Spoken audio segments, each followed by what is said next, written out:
So thank you and welcome everyone to the first in this series, a new series from American Botanical Council and Sustainable Herbs Program, Conversations on Ethnobotany. And we're able to offer these webinars for free because of the generous support of ABC donors and members and SHP underwriters. So thank you all very much. And today I'm incredibly honored to welcome the first speakers in this series, Mike Balick and Paul Allen Cox, who will be here speaking about their book that's just been launched, Plants, People, and Culture, The Science of Ethnobotany. It's a second edition of a 1996 book. Michael Balick is Vice President and Director of the Institute of Economic Botany and Senior Phycology Curator at the New York Botanical Garden. He studied the relationship between people, plants, and culture in the Amazon Valley, Central and South America, the Middle East, Asia, and Oceania. So welcome, Michael. And Paul Allen Cox is recognized by Time magazine as a hero of medicine for his ethnobotanical search for new medicines. He was awarded the Goldman Environmental Prize for his conservation efforts with indigenous peoples. And he founded the Island Conservation Organization, Seacology, and is director of the Brain Chemistry Labs in Jackson Hole, Wyoming. Welcome, Paul. So Mike and Paul, as I said, are going to speak about the science of ethnobotany and especially their new edition of their book. And I've had a chance to just read some of this new book, and it's in one of the most engaging and thorough accounts of the use of plants that I've ever read. ABC director Mark Blumenthal says that it's the best introduction to ethnobotany anywhere. What impresses me most about this book is the way they weave together historical facts about everything from the spice trade and in search for nutmeg in the Banda Islands to the fall of the Anasazi. They weave in rich details about the uses of plants for everything from medicine to boats to body art and basketry.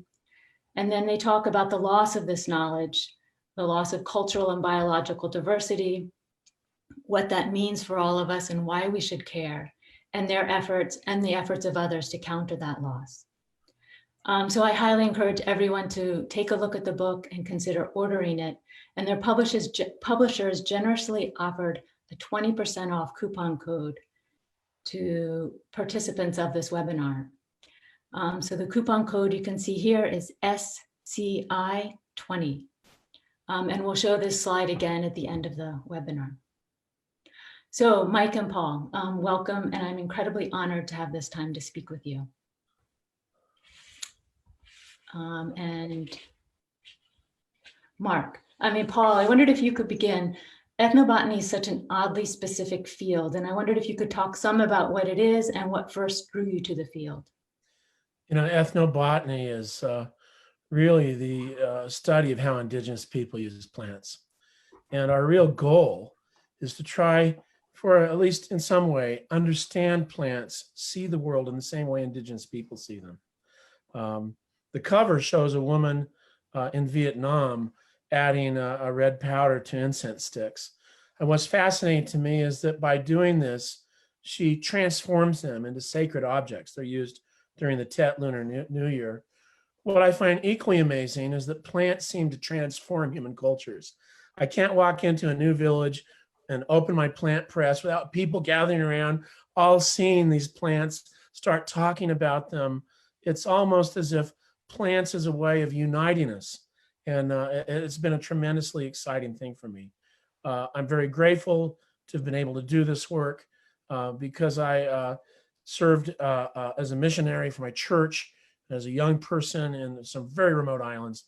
I learned Polynesian languages. And when Richard Evans Schultes at Harvard found out that I could speak Polynesian languages, he said, you know, you ought to start doing this. It was really fun. And then I really changed my field from evolutionary ecology to ethnobotany after my mother passed away from cancer. And I realized there might be a way to use indigenous knowledge systems to discover new plants. Well, there's a lot more I could ask about that, but for now, Mike, do you want to chime in and talk some about how you became involved and especially about what it was like to work with Richard Schultes? Sure. Schultes was an amazing person, Richard Evan Schultes at Harvard. He did his undergraduate and master's and PhD at the university. And in, I think it was 1941, he got a 1-year leave of absence to go to the Amazon. And it wasn't until 14 years later that a Harvard bureaucrat found that 1-year leave of absence in his personnel file and said, it's time to come back. And really, Schultes' great strength, excuse me, was field work.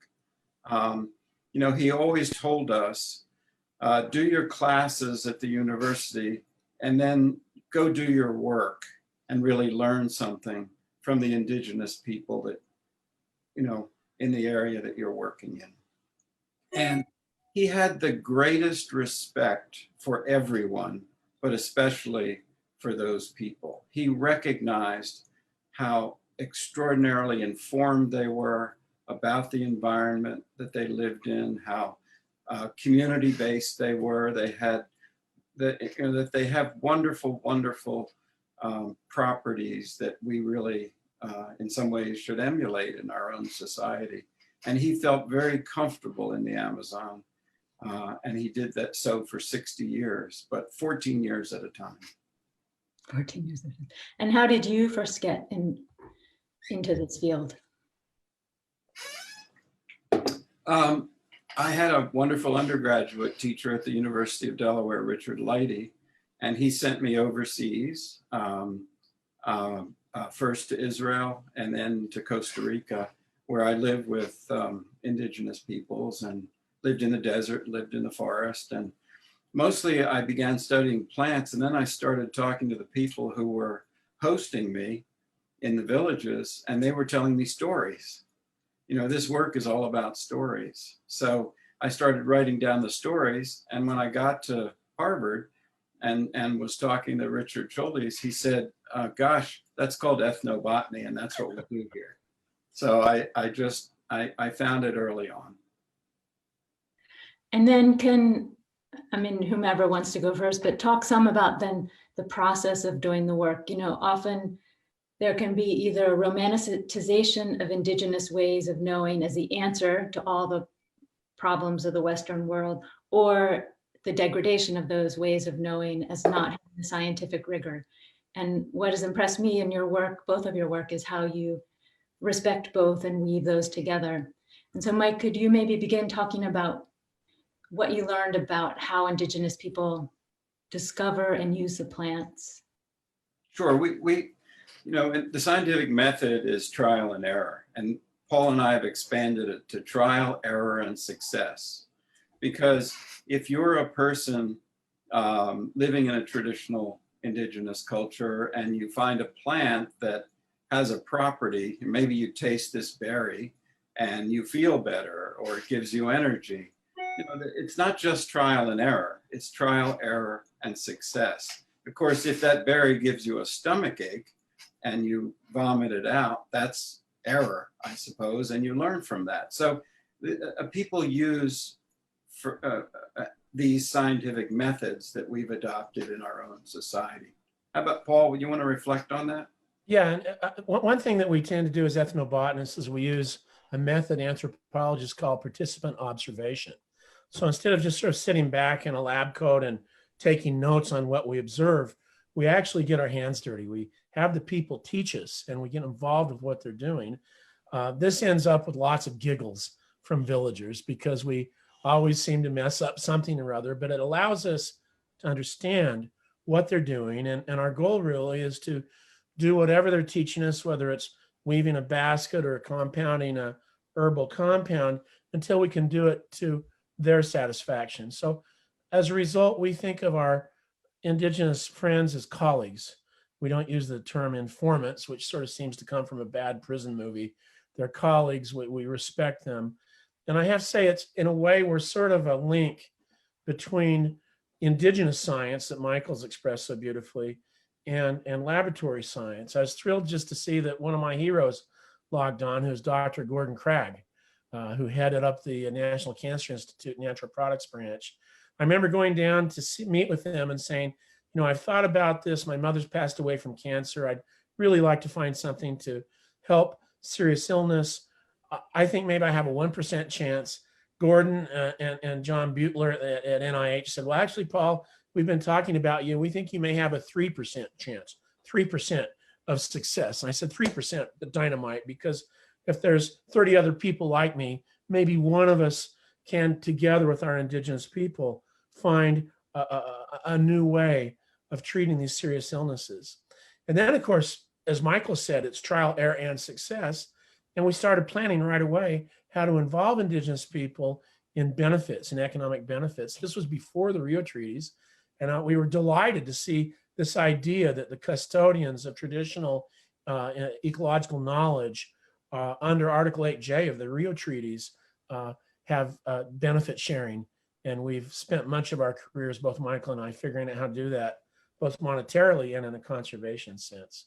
But I guess I want to say that's what's impressed me with indigenous people is how they feel that plants are sacred. They see a religious dimension, a spiritual dimension to the planet, and particularly to plants and animals.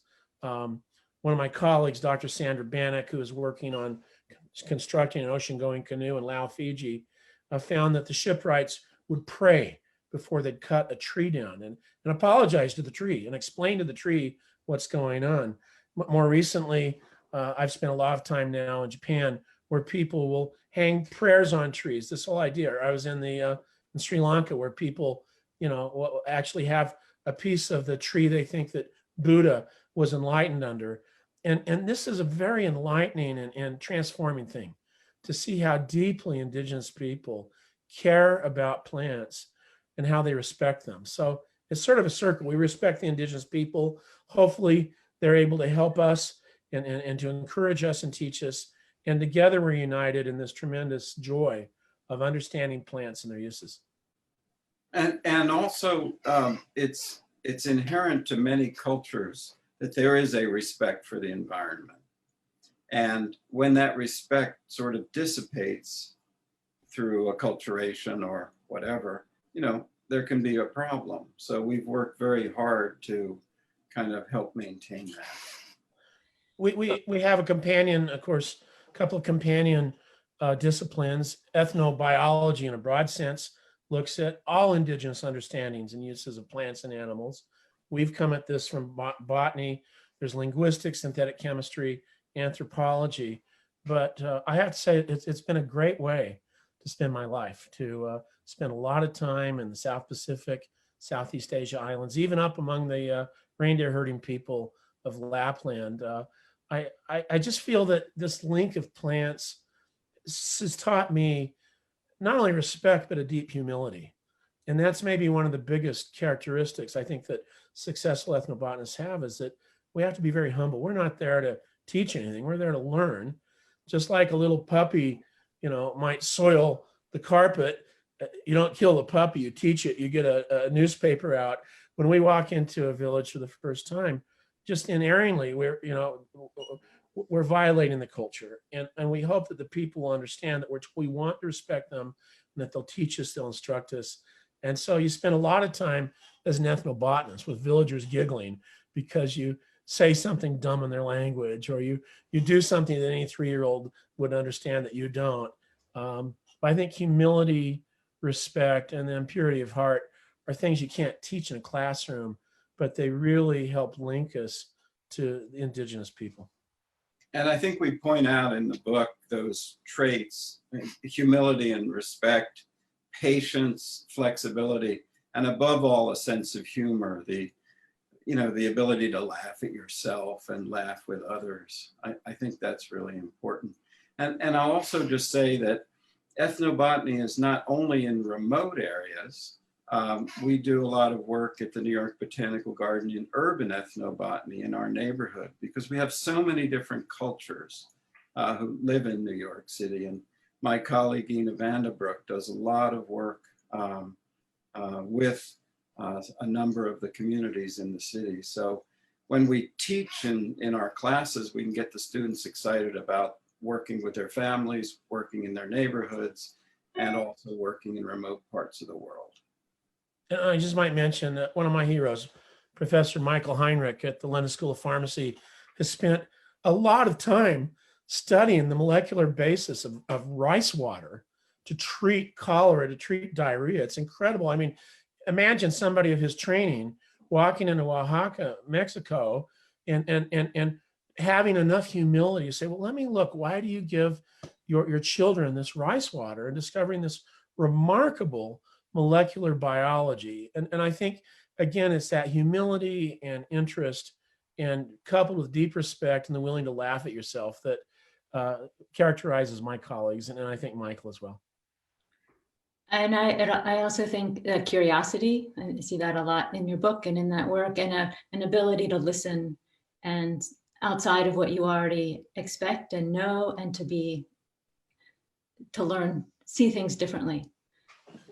Yeah, if I can maybe show an example, if it's okay. This is called a whakahuia. It's a Maori treasure box that the Maori people of Aotearoa, land of the long cloud in New Zealand, used to put in feathers of chiefs.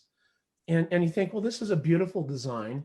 The spiral designs look like a sort of an unfolding tree fern tendril. But if you look closely, it also looks to be almost like spiral galaxies. And it seems that the people that created this felt that the universe has order and rhyme.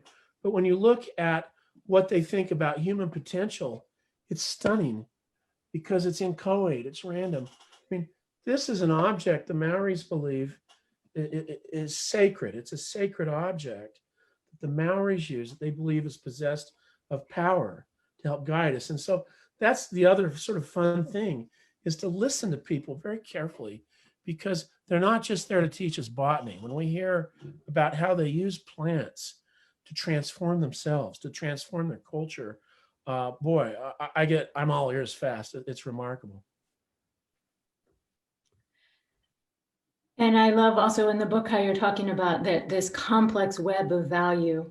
And then you bring in what's happening is that gets reduced to a monetary value, and the cultural erosion that is unfolding in many places of the world. And Mike, I wondered if you could talk some about efforts to address that, how knowledge is transmitted in some of the communities where you worked. Sure. I think we both have thoughts on that, but I think one of the underpinnings, the case we make in this book, is that identity is really defined by culture. And in particular, cultural memory is essential to maintaining that identity as a people. And when that starts to degrade, people lose their identity. And that's why people who are interested in provoking genocide will destroy monuments or burn libraries and destroy cultural memory. We do a lot of work in Vanuatu, and recently on the island of Tana, one of the people we work with, Jean-Paul Wahit, who is part of the cultural institution there, he said, let's have a custom school. Let's have a school where we teach children our customs and pass them down, whether it's language or mathematics, how you play games with shells to improve cognition and memory, whether to carve a boat, to weave a net. And we got funds from the Christensen Fund in San Francisco, and we had funds for about 20 students, young people. And Jean-Pascal put the word out on Facebook. People have iPhones and Facebook. And suddenly 120 young people showed up. And we spent a week learning to build things like a traditional cyclone house that can withstand cyclones, huge winds, a fishing net, that sort of thing. So the custom school approach to supporting cultural memory, to try and keep things in practice, is one thing we've been very privileged to work with. Can I ask a follow-up on that? So they had the school for a week, and then what's happened subsequently with that? Well, that was interesting. In Vanuatu, decisions are made in the Nakamal, the kava place, the place for meeting, which is under a banyan tree. And the people in the Nakamals all over that part of the island made a decision, and that was that for their customs and ceremonies, they wouldn't use imported calico anymore, imported Christmas tree ornaments in their hair and face paint that comes from overseas, that they would harvest plants for face paint. They would harvest plants for their decorations, that they would give up these imported things and they would embrace their own things. And same thing on the island of Pohnpei. We asked people what skills, what practices are most important. And they came up with a wonderful list. Canoe making, instead of importing fiberglass boats. But what are the least important? Well, maybe a baler in this island. They voted that a baler was not as important because everybody had a plastic bottle that they could bail their canoe out with. But agricultural techniques, canoe making, traditional house building, those were the most important things. And I love that process, because just the awareness of, oh, this is being lost if I make this choice. Often we make choices and we don't realize until it's too late. Paul, I wondered if you could talk about the story you tell in the book about the vine and how everything's connected, and as this vine becomes threatened, so much this web of consequences unfolds. Oh, thanks, Ann. Yeah, this was in the Manua group in the easternmost part of the Samoan archipelago. We traced the only remaining Samoan that we could find that knew how to build these fish traps out of the roots of Freycinetia reinecke. This is a member of the Pandanaceae, has these long roots that can sustain immersion in seawater. We asked him if he would show us how he wove, and he said, well, I'm sorry, the vines are not available anymore. It turned out the pollinator had gone extinct on the island. So we thought about it. We flew over to Savai'i Island, several hundred miles away, where I had the villagers collect the vines. There were plenty there, and the pollinators brought them back. And I hate to admit this, but I sort of felt like I was, Dr. Schweitzer here, coming back to save this culture with these vines. I had 22 kilograms, sat down. Now, here's my graduate students. As I recall, there may have been a journalist with me. The weaver's wife took them out one by one, said, too small, too thin, this one's rotten. And finally she looked at me and she said, do you have the brain of a 3-year-old? And I said, actually, that may be generous. I said, I'm trying to understand your criteria, and I'm sorry I got roots that are not according to that, and I want to learn.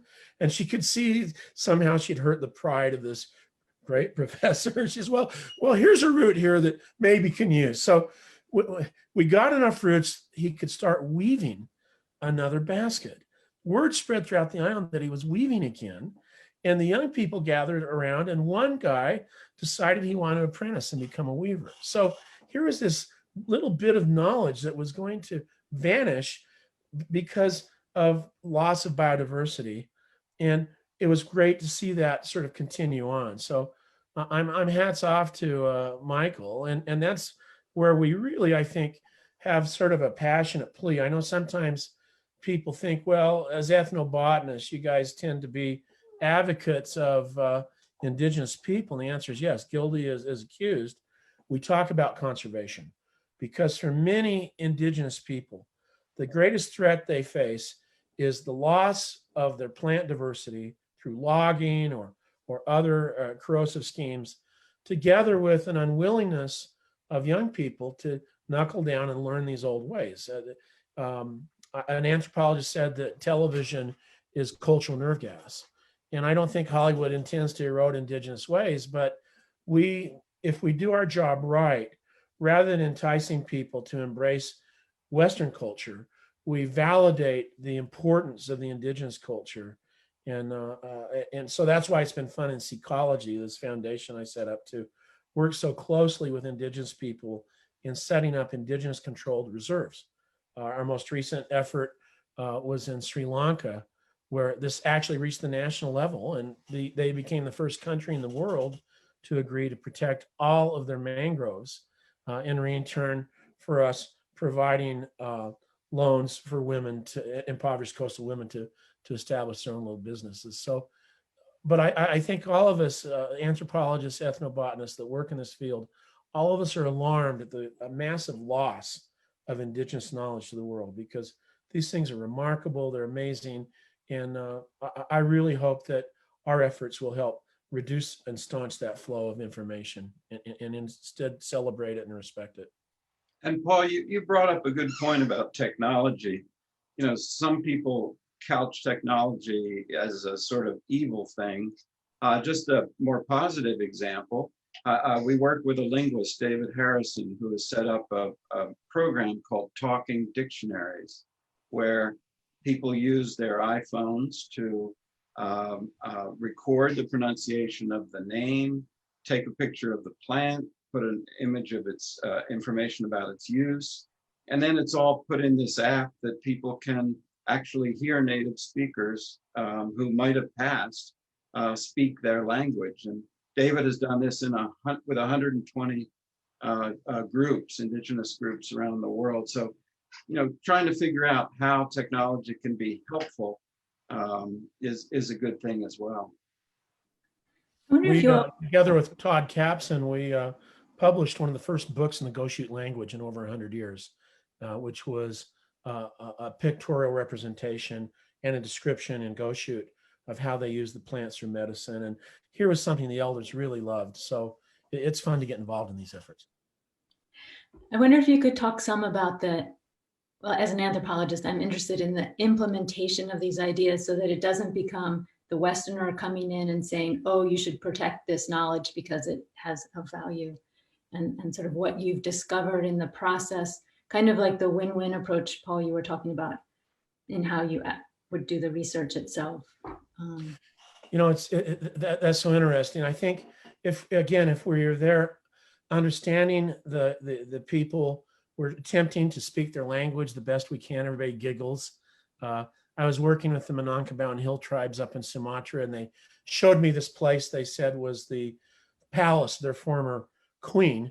And I said in my best Minangkabau, and oh, surely your queen had a beautiful palace. And they started laughing. One guy fell on the ground, started hyperventilating of laughter. It turned out I'd actually said in their language, I later discovered, oh, surely your queen had beautiful genitalia. So, you know, no matter what we do, we're sort of bumbling. That's where you have to be willing to accept that. But to capture their knowledge and repeat it back to them, I take a printer and a solar panel. I type up my notes at nighttime, return them to the people in their language for them to read and correct. The real danger, of course, is that we will miss something or we'll misrepresent something, and that's very dangerous. I was thinking of Jan Timbrook, one of my heroes down at Santa Barbara Natural History Museum. She's a marvelous ethnobotanist who told me about the Chumash baskets. They're the most amazing baskets. They have the largest collection in Santa Barbara. She was in New York visiting. There was a display of these. Homo Indians came out to see this, and they started singing. And she said, why are you singing? They said, because these baskets are lonely. So it's really important.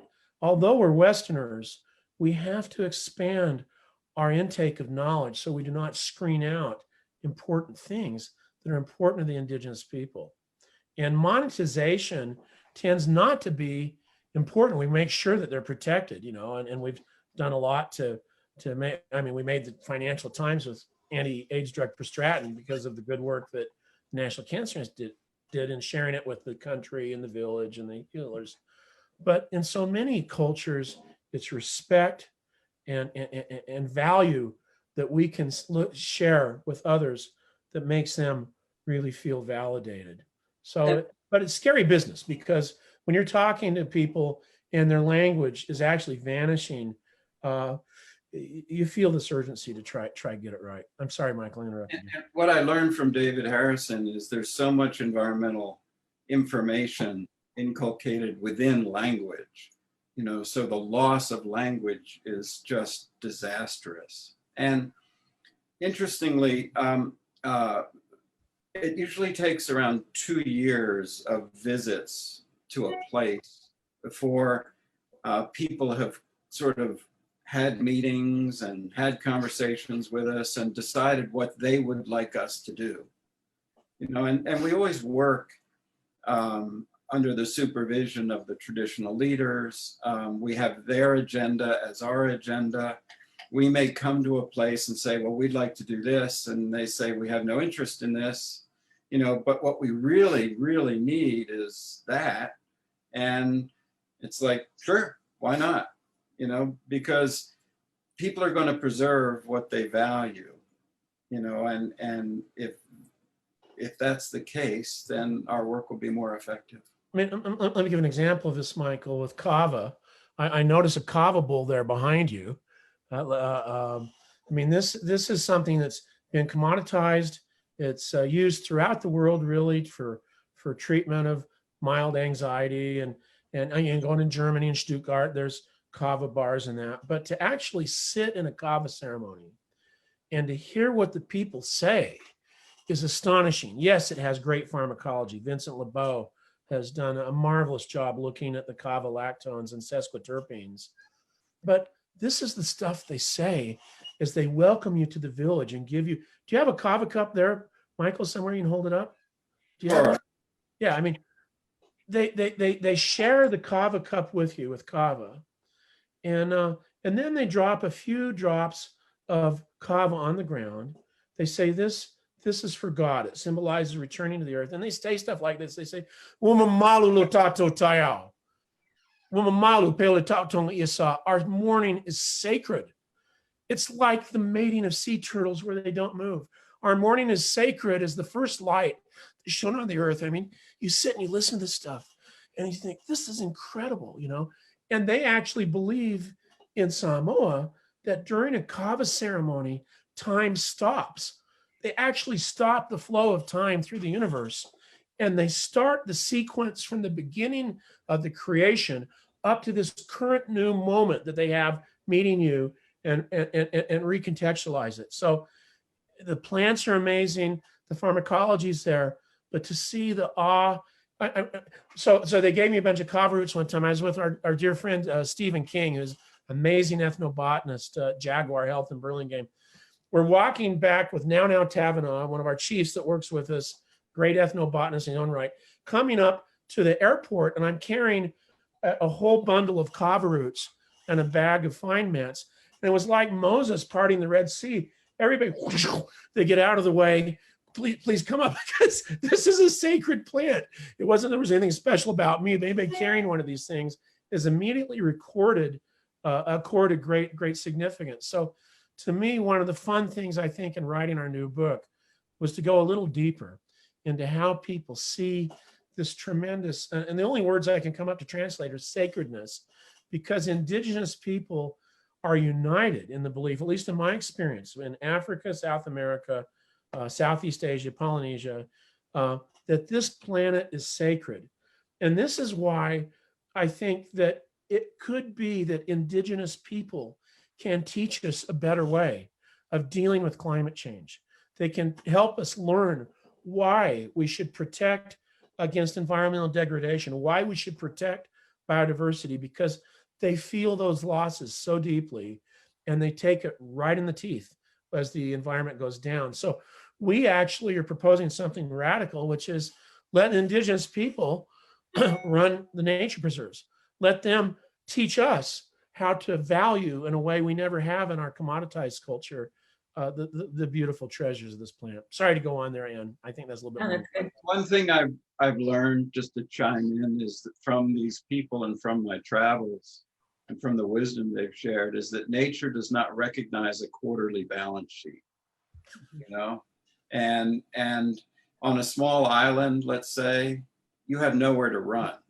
You have nowhere to go if you use up the resources. So island peoples really invented sustainability, environmental resilience, and conservation. They value it, but we also as Westerners have to realize that I think it's so important. I have what I call an informed consent script, where I make sure that the people I'm talking to understand what I'm doing. They understand why I'm there. They understand the technology. I give them the video cameras, have them videotape me, even a pencil. I show them, I say, you know, I don't have the memory that you obviously have in this tribe. Is it okay if I write notes in my notebook? I make sure every piece of technology I introduce is approved. They understand it. They give informed consent, because it's so important that we show respect to them as we begin this work. And I think the importance again is that there's a difference between cultural appropriation, which I think both of us are decry, and cultural respect. And so my hope is that the stories we tell, and that's the why we took this book rather than have it. There's other books that are better than ours that sort of more surveys of ethnobotanical work. We just tell stories in this book because that's how information is communicated in indigenous societies, as they tell these stories. And we've been lucky enough to spend a lot of our lives sitting around in small villages listening to people tell these stories over the fire. And so that's what we try to do in our book. And I sometimes wonder, storytelling is two ways. Just another example. Sitting around the fire, people ask questions. It's not just you asking questions. And one day I saw an elderly man writing with his wife as we were talking, and I said, "What?" And this was about 20 years ago. What are you doing? He goes, "Well, I'm taking notes on what you say because these stories are important, and you know you're not going to be around forever, and we want this wisdom to be around forever." So yeah. I thought that was sweet. I wonder if you could each, and it's hard in such a short setting and you're trying to talk about a broad range of topics, but the ways that there are individuals who you've met, whether there's indigenous authors of ethnobotany, how so it's, when we speak in terms like indigenous people and Westerners, a whole range of diversity gets reduced and lost. And I know that's not how you do your work. And so I wondered if you could talk a little bit about. Let me just chime in first. Back in the 1980s, we started putting giving authorship on our scientific papers to our indigenous teachers and colleagues and our local colleagues who might not necessarily be indigenous, but and we got a lot of flack for that. You know, the scientific community was saying, well, these people can't read. It's like, so what? They're smarter than I am.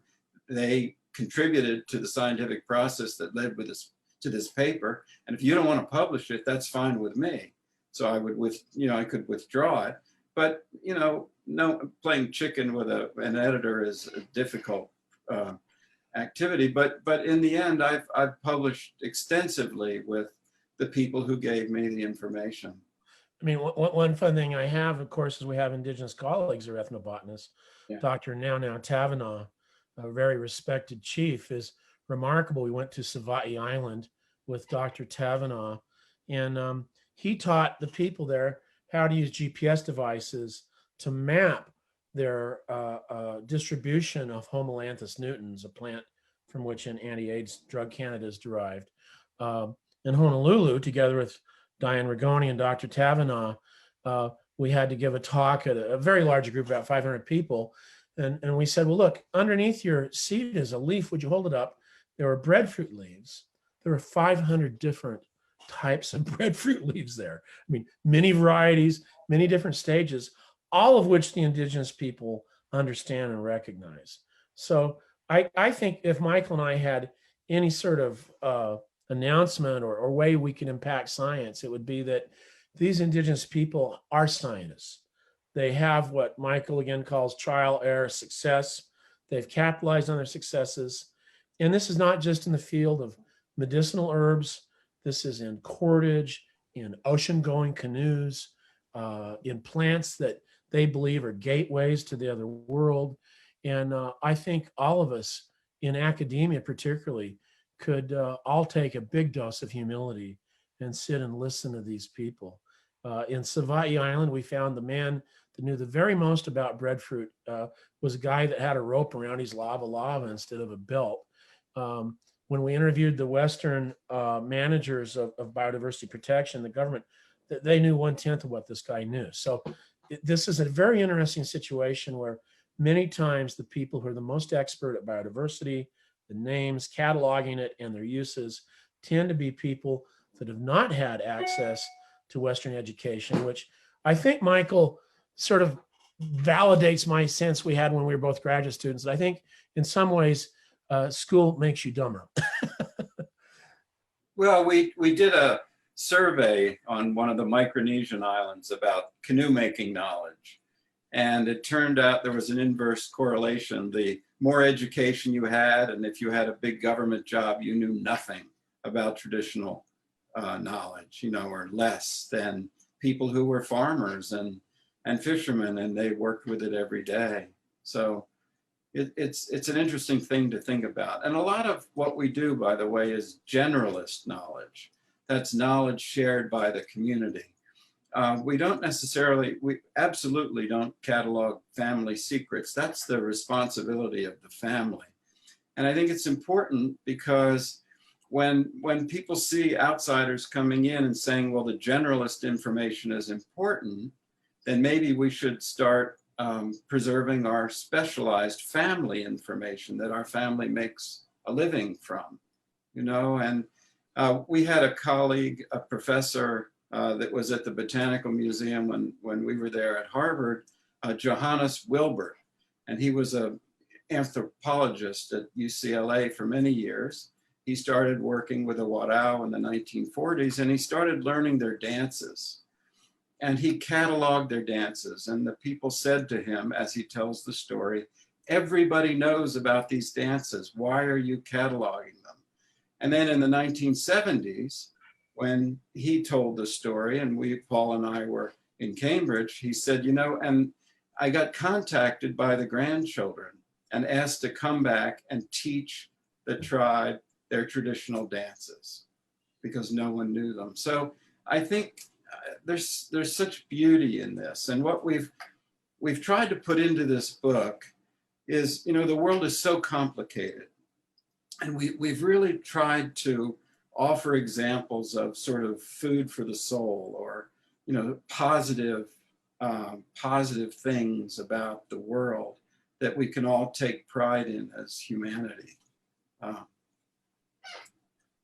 Well, that's the diversity. That's what's the diversity of how people interact with the environment all around the world, and the incredible value of that is one thing I took in a non-hierarchical way. And often the economic system makes it hierarchical. I wanted to open to a few questions, and then I have a few others that I want to ask you. But one, someone has asked, with COVID and the rapid loss of so many elders because of it, I'm wondering if there are any immediate urgent efforts to collect knowledge being lost. I wonder if either of you. You know, part of the issue here, of course, is that it's very important that we ourselves are not transmitting any illnesses or diseases to the indigenous people. And this gets particularly serious in parts of the Amazon, but here in the Colorado Plateau, the Diné, the Navajo elders are perishing at a very accelerated rate. And this deeply concerns me. And my hope is that we can all get behind, just as citizens, efforts to try to provide clean water and wells to the Navajo people. I think in some regards, it's interesting because we have to meet the dictates of academic science and do the sort of laboratory science to a high standard. But it's also important that our ultimate judges, in a way, are the indigenous people. And it was fun in Savai'i. I had a guy in the United States went after me in the local paper. Hey, these ethnobotanists, they're exploiters and etc. 65 chiefs wrote an open letter to the national paper saying, no, you don't understand this guy. He's here to help us. He's here to document. We welcome him. So the important thing is that what we write and what we do and what we say meets indigenous standards of quality and respect. And if the indigenous people are happy with what I'm doing, or happy with what Michael's doing, then I think we've succeeded. And that's where I really think what Michael's doing with this custom school in Vanuatu has been fabulous. And I think one of the things that we've done effectively is train young people to be sensitive about the importance of traditional knowledge. And while we might be in our homes somewhere else, the transfer of knowledge is going on all around the world because elders are speaking to younger people. So I think that's a positive. You know, I was at the Boston Science Museum, gave a talk. A young man came up after and said, "Oh, I'd like to be an ethnobotanist." And they all had name tags. I said, "Gee, your name looks to be Cambodian." He says, "No, actually it's Hmong." And I said, "Well, do you speak any Hmong?" He said, "No, I understand it." I said, "How do you understand it?" He said, "Well, when my grandmother rubs herbs on me, she doesn't speak English, so she speaks to me in Hmong." And I said, "Do you know how many articles have been published on Hmong ethnobotany?" I said, "You don't come study with me. Go study with your grandmother. Get a tape recorder, get a notebook, write down everything your grandmother tells you. That would be absolutely important to protect." And that's the thrill, I think, maybe in a way that at this point in time, Michael and I entered in an era when it was sort of Westerners learning about indigenous ways, led by Professor Schultes, who had such profound respect for the people. My hope is that in the future, if the knowledge persists, that this will be a largely indigenous enterprise.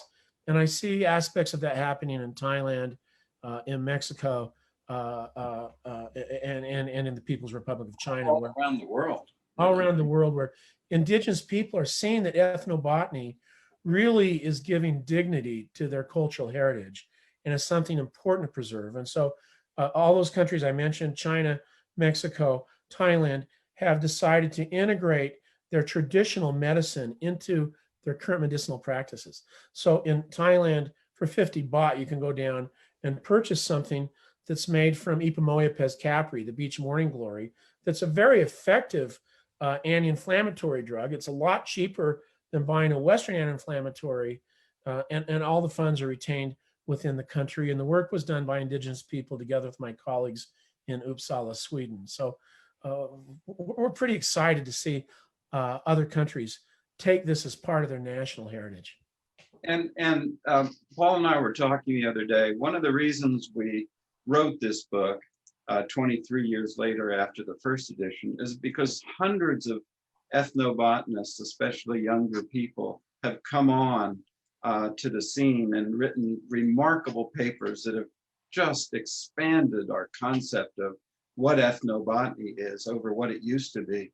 And what we've tried to do in the book, in the suggested readings, and certainly in the narratives, is cite a lot of those individuals.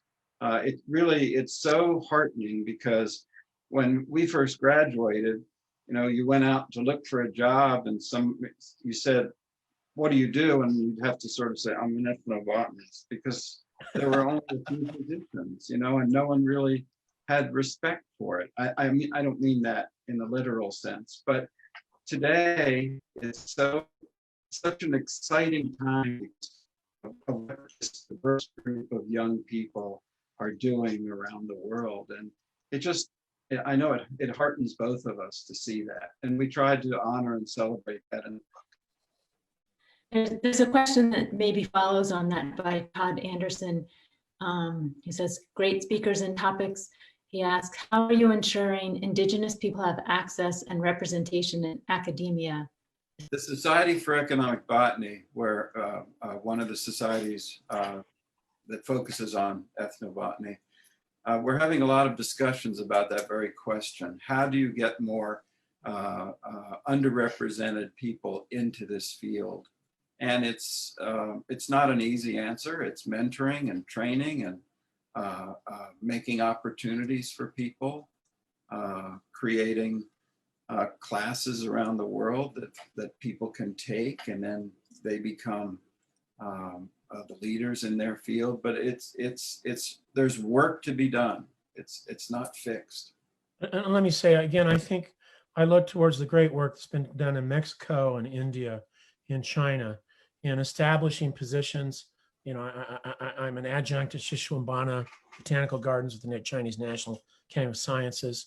The other thing we're doing in Secology, the foundation I co-founded in Berkeley, is each year we select an Indigenous person who's shown heroic service in protecting their culture and their environment.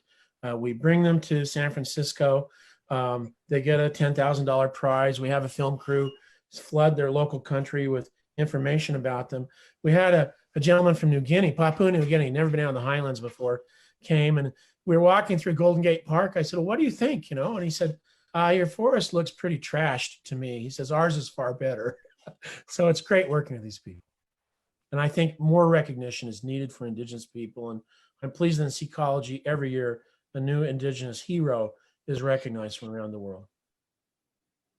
Related to that question, I also think was, are there ways to, and this is bigger conversation than in 5 minutes, but to support, it's not just learning from the knowledge, but it's also providing economic opportunities, again, because of that imbalance of economics. And I don't know if in a minute or two you all want to try and address that, or. Well, I'll just give an example of a project that Rosita Arvigo and I did in Belize a number of years ago in the 1980s. The traditional healers that we were working with said, well, you can work with us, but we want you to write a booklet. We want you to write a little manual that we can then use with our children. So Rosita and I mortgaged our houses to take out loans to self-publish the book. And the wonderful people at Lotus Press assisted us. And we devoted 100% of the royalties to that group of healers that worked on the project. And twice a year, a small amount of funds went to each healer so that they could achieve their dreams. One woman who's a midwife, every time in her home she delivered a baby, she had to sleep on the floor, and she decided she would like to have an extra bedroom and an in-suite toilet.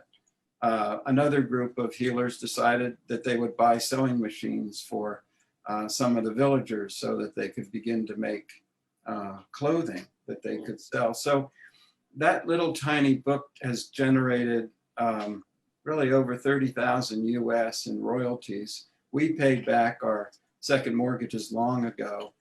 And, I said to Rosita, we can sleep at night, because we know that we've sort of mortgaged the roof over our heads so that we could ensure that other people had that same luxury of having a roof over their head. So just one small example. We don't really talk about it much, but there's a lot that individuals can do to have benefits go back to local communities.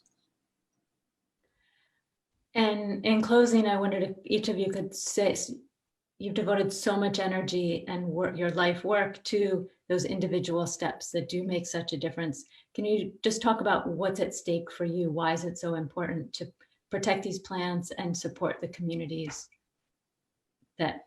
whose lives are interwoven with those plants? I think I've felt such a richness in understanding the human condition from being with Indigenous people. And as you said, I think so well, Anne, I mean, they're either sort of mythologized or they're denigrated. No, they're people just like us. I mean, we did a project in the Tafua village where we, to thank the village, we gave each home a solar panel so they could have a little light at nighttime for their kids. And I was criticized. They said, well, this changes it now because now they have light. You're changing the culture. My job's not to protect Indigenous people from modernity. They understand this. Why shouldn't? And I said, it's not a zoo. You don't go there to look at these. They're like me and you. They want their child to have a light so they can read at nighttime. Our colleague Stephen King cut an airstrip in a remote part of Ecuador so elders could be air evacuated to a hospital if they needed it. I mean, we need to intervene in compassionate ways, but I really think the greatest thing for me of the study of ethnobotany is it really has enlarged my heart. It's allowed me to understand different ways of seeing and being and have great respect for what I've learned. Well, one of my early bosses at the New York Botanical Garden called it the world's work, that you're really working on behalf of the world, not yourself. And I think, not to be critical of our society, but there's not enough of that today. And this really has this 40-some year period has allowed me to recognize that and to feel good about contributing to something much greater than myself. And you walk into a forest and you see a tree that's been there 150 years and you realize how insignificant you are, and it just gives you a different way of looking at the world, at your life, at the people around you. I so admire the sense of community that people have. It's extraordinary. And as I always joke with Paul, I can't believe we've been doing this for so long and we get paid for it. You know, I would do it either way. Well, as a young professor, I always felt that subsistence foraging was a viable alternative to gaining tenure. So we do have a few tricks up our sleeves.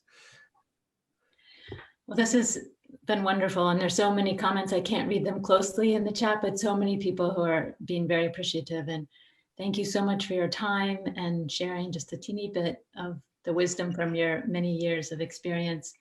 And if Sahar, you can share the screen again with the discount code for the book. Thank you to ABC for having us.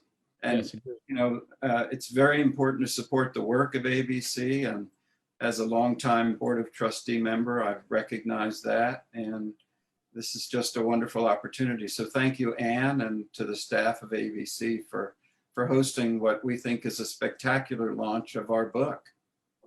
Well, thank you, Mike. Thank you, Anne. And thank Mark Blumenthal for the vision to launch this series. And the next slide will show the next two in this series that are coming up. On October 15th, I'll be speaking with Dr. Claudia Ford about her really remarkable historical research on cotton. And her talk is Ethnobotany and the Secret Life of Plants. And then November 12th, I'll be speaking with Dr. Mark Plotkin about his research in the Amazon and his new book, as well as some secret work he's doing on the wine. And so we hope you'll join us for those. And again, those will be free. And more information for both of those are on the Sustainable Herbs Program website under the Take Action tab. There's links for webinar series, as well as the series that we're launching that focus on sustainability in the botanical industry. So thank you all very much for joining and for everyone to help make this possible. Thank you. Thank you. Thank you.